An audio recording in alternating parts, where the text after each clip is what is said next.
Guess what? It's time for another story time. Wahoo! Today we will be reading a story about a real man named Henry Brown who lived in the United States in the mid-1800s, when many African Americans were slaves in the South. Henry was born a slave and, like other brave African Americans, escaped to freedom in the North. How did they do it? They traveled on the Underground Railroad. The story I'm going to read to you today is called Henry's Freedom Box. I would love for you to make a prediction based on this title. How do you think Henry might escape to freedom? Let's see if you are right. Here we go. Henry's Freedom Box. A true story from the Underground Railroad by Ellen Levine, illustrated by Kadir Nelson. Henry Brown wasn't sure how old he was. Henry was a slave, and slaves weren't allowed to know their birthdays. Henry and his brothers and sisters worked in the big house where the master lived. Henry's master had been good to Henry and his family. But Henry's mother knew things could change. Do you see those leaves blowing in the wind? They are torn from the trees like slave children are torn from their families. One morning, the master called for Henry and his mother. They climbed the wide staircase. The master lay in bed with only his head above the quilt. He was very ill. He beckoned them to come closer. Some slaves were freed by their owners. Henry's heart beat fast. Maybe the master would set him free. But the master said, "You are a good worker, Henry. I am giving you to my son. You must obey him and never tell a lie."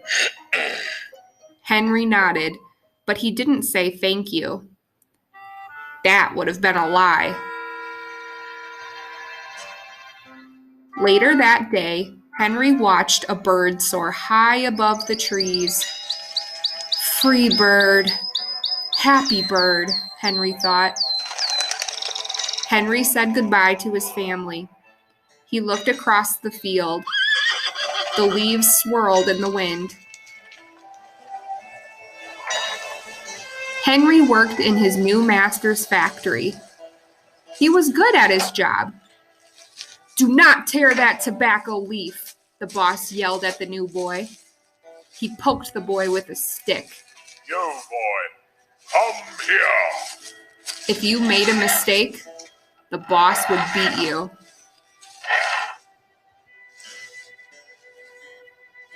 Henry was lonely. One day he met Nancy, who was shopping for her mistress. They walked and talked and agreed to meet again. Henry felt like singing, but slaves didn't dare sing in the street. Instead, he hummed all the way home.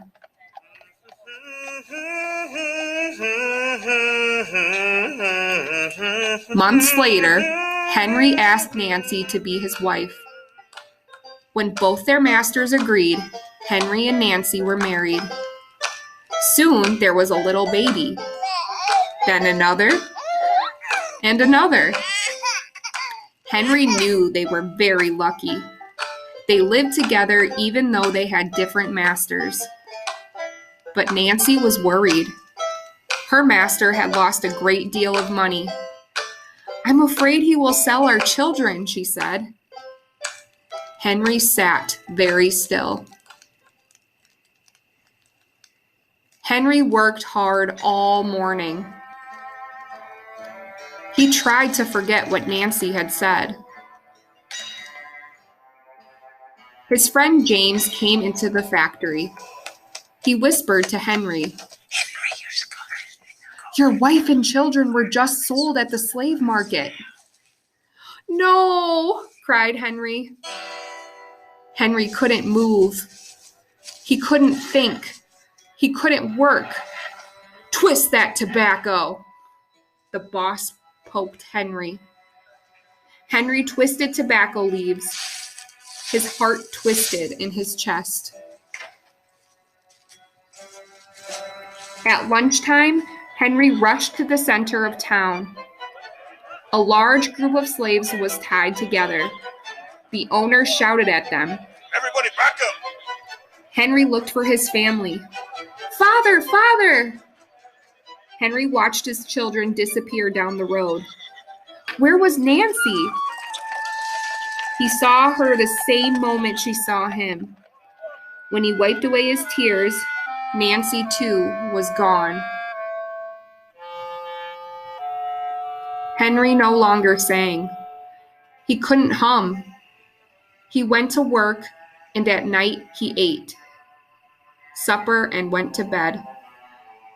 Henry tried to think of happy times, but all he could see were the carts carrying away everyone he loved. Henry knew he would never see his family again. Many weeks passed. One morning, Henry heard singing. A little bird flew out of a tree into the open sky, and Henry thought about being free. But how? As he lifted a crate, he knew the answer. He asked James and Dr. Smith to help him. Dr. Smith was a white man who thought slavery was wrong. They met early the next day at an empty warehouse. Henry arrived with a box. I will mail myself to a place where there are no slaves, he said. James stared at the box, then at Henry. What if you cough and someone hears you? I will cover my mouth and hope, Henry said.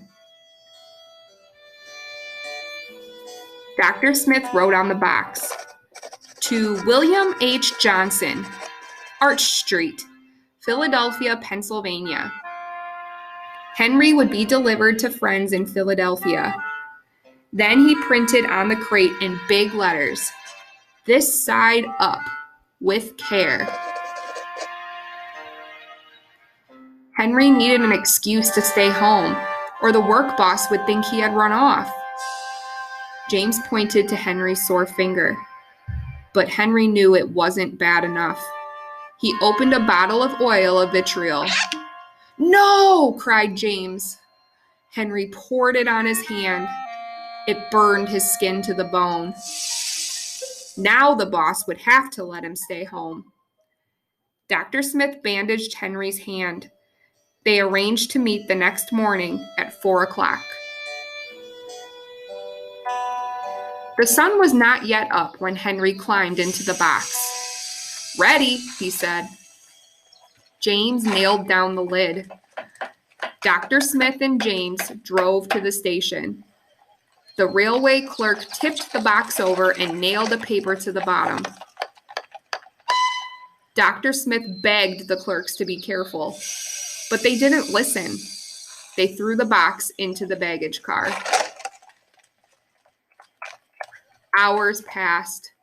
Henry was lifted up and thrown again. Upside down. He heard waves splashing. This must be the steamboat headed for Washington, D.C. The ship rode smoothly, but Henry was still upside down.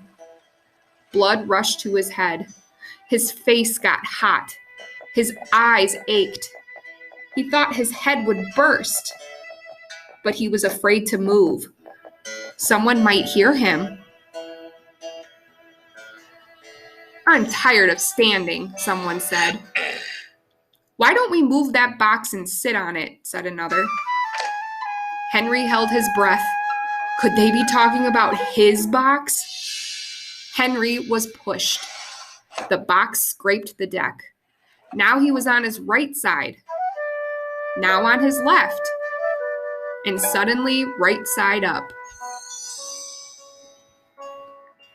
What do you think is in here? Said the first man. Male, I guess, said the other. I am male, thought Henry, but not the kind they imagine. Henry was carried off the steamboat and placed in a railroad car, this time head up. He fell asleep to the rattling song of the train wheels. He awoke to loud knocking. Henry, are you all right in there? All right, he answered. The cover was pried open. Henry stretched and stood up. 4 men smiled at him. Welcome to Philadelphia. Hello, welcome. At last, Henry had a birthday.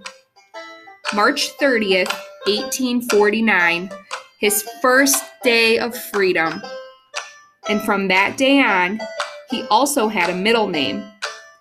Everyone called him Henry Box Brown.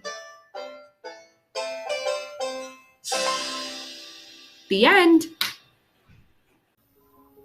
Wow. That's all I can say. What an incredible story of freedom.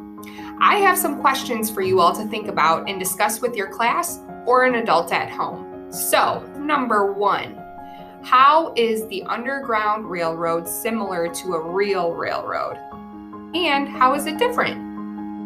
Number 2, would you be able to stay quiet in a small crate for 27 hours like Henry did? Number 3, do you know of places in today's world where people are enslaved or treated unequally? And last but not least, number 4, and here is the most important question. Why does Henry decide to risk his life for freedom? Thank you guys so much for reading this incredible story of courage and determination. When we are struggling, I hope we can all pull out our inner Henry and find the strength to carry on. Have a great rest of your week, GFA.